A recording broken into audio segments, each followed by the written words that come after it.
Those who live for only their family are real demons, Shaitan, evil person.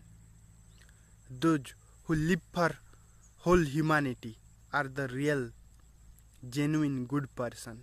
But we see in this world that we consider those who live for their family are the good person.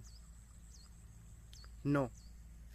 By confining yourself to a family, you are killing yourself. Be vast as far as possible. Spending your whole life in a stupid family is just destroying yourself. Open yourself. The whole world is available to you. The whole place is available to you. Why you are spending your life in a hell called your house or your stupid family members? Go outside. There are many people waiting for you, and you will be immensely enriched.